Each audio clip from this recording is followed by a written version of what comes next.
पाकिस्तानी गए, पाकिस्तानी तो अब उनकी नस्ल बदल देंगे चीनी।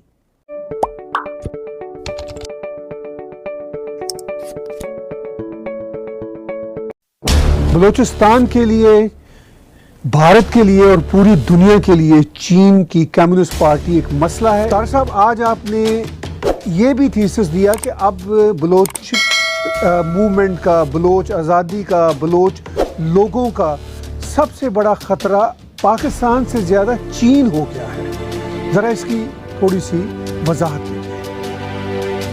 देखिए, चीन का जो मसला है वो किसी भी एक इंपीरियलिस्ट कंट्री का पावर का जो होता है कि ज़्यादा से ज़्यादा टेरिटरी और दुनिया की ट्रेड पे कब्जा करना।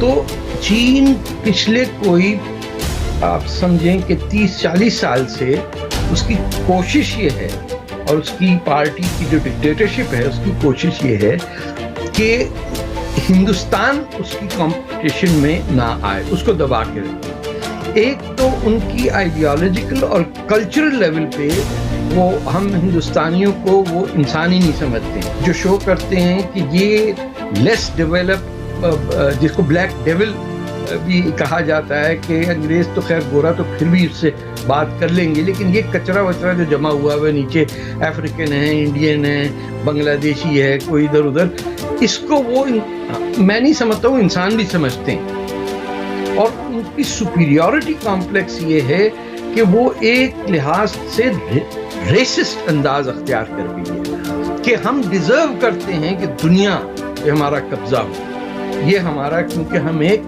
सुपीरियर पीपल हैं। आप देखिए कि अभी उन्होंने जिम्बाब्वे में जिस तरह पाकिस्तान को कर्जा दे के पकड़ रहे हैं सारा इलाका हमारा, जिम्बाब्वे में उन्होंने पूरी ट्रेन सिस्टम पे कब्जा कर लिया है। उधार देते हैं खुल के, फिर वो जब उधार पे नहीं कर सकते, ये बिल्कुल वही तौर तरीका है। जिम्बाब्वे में उन्होंने रेलवे पकड़ी है, ज़ैम्बिया के अंदर या किसी और मुल्क के अंदर कोल माइंस के अंदर चाइनीज सिक्योरिटी जो है वो लोकल पुलिस के अबव है, वो शूट कर दें। अभी पिछले हफ्ते की बात के 2-4 कोल माइनर्स को उन्होंने शूट किया, कोई कुछ नहीं कह सकता। इरिट्रिया में उन्होंने अपना बेस बना लिया है, और श्रीलंका को इसी तरह उन्होंने किया है कि वहाँ एक जजीरे पे एक ब्रिज बनाने पे इतना उधार दिया कि श्रीलंका गवर्नमेंट अब वापस नहीं दे सकती। जब नहीं दे सकती तो उन्होंने कहा कोई बात नहीं, हमें ये आइलैंड ही दे दो। ये बांग्लादेश के पास भी हो रहा है, और इसका सिर्फ एक मकसद है कि हिंदुस्तान के इर्द गिर्द जाल बिछा के जो वाहिद एशियन कंट्री इनको चैलेंज कर सकता है। वहीं जापान और इंडिया का जो मेलजोल है, जो बहुत ही डीप कनेक्शंस हैं जापान और इंडिया के, ये लोग समझते नहीं हैं, वो बन ना पाए।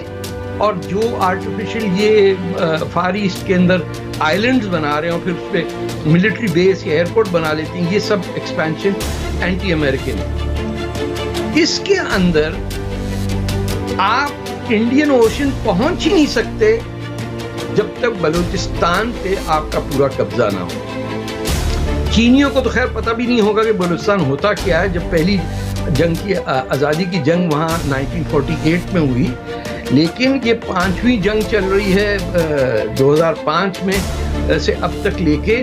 और सीपेक जो पाकिस्तान इंडिया इकोनॉमिक कॉरिडोर है, ये बेसिकली ऐसा है कि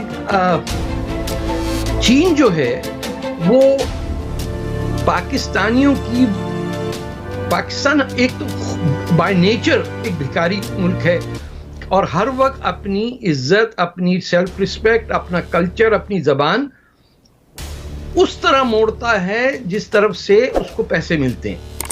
ये बड़े अरसे तक अपने आप को शायरान के वो गुलाम समझते थे, तो हर आदमी को फारसी का बड़ा शौक था। खुदा हाफिज पिछले कोई 1000 साल से बोला जा रहा है, लेकिन जब सऊदी अरेबिया आया तो ये सब अल्लाह हाफिज हो गए। अब तुर्की आया तो ये वो पता नहीं, वो टीवी प्रोग्राम से निकाल के नाम बच्चों के नाम रख रहे हैं। हर पाकिस्तानी जो पंजाबी है वो तुर्की बन जाता है। तो जिन कौमों का कैरेक्टर और आइडेंटिटी ना होती है, वो तो चाइना के लिए बिल्कुल जैसे मक्खन के अंदर गरम छुरी डालने वाली बात है। पाकिस्तानी हैं, उनके गधे भी हैं, वो भी चोरी होते हैं, वो भी चीन जा रहे हैं। भैंस बकरी हर किस्म की बच्चियों को तवाइफ बना के ले जा रहे हैं और पाकिस्तानी तैयार हैं। पाकिस्तान तो इतना बेगैरत मुल्क हो गया है कि 10 लाख मुसलमान चीन के अंदर जेलों में, कंसंट्रेशन कैंप्स में लफ्ज मोहम्मद जो है बैन हो गया। नमस्कार, आप देख रहे हैं न्यूज़ तड़का हिंदी। दोस्तों, चाइना की विस्तारवादी नीति को दुनिया भली भांति जानती है कि कैसे चीन उन गरीब मुल्क को कर्ज देता है और जब कोई देश उस कर्ज को नहीं दे पाता तो उसे अपने ही देश के महत्वपूर्ण प्रोजेक्ट से हाथ धोना पड़ता है। चीन का विवाद उसके लगभग सभी पड़ोसी देशों से है, चाहे वो ताइवान को लेकर हो या साउथ चाइना सी या फिर भारत ही क्यों न हो। चाइना ने हर जगह अपने कब्जे को जमाया हुआ है। चाइना की इसी विस्तारवादी नीति को काउंटर करने के लिए क्वाड देशों का एक गुट निर्माण किया गया है, जिसमें भारत, ऑस्ट्रेलिया, जापान और अमेरिका है। दोस्तों, पाकिस्तान चाइना का पिछलग्गू देश है जो हर काम में चाइना का साथ देता है। वैसे आपको क्या लगता है, चाइना पाकिस्तान को यूं ही छोड़ देगा? अपनी राय कमेंट बॉक्स में जरूर दें।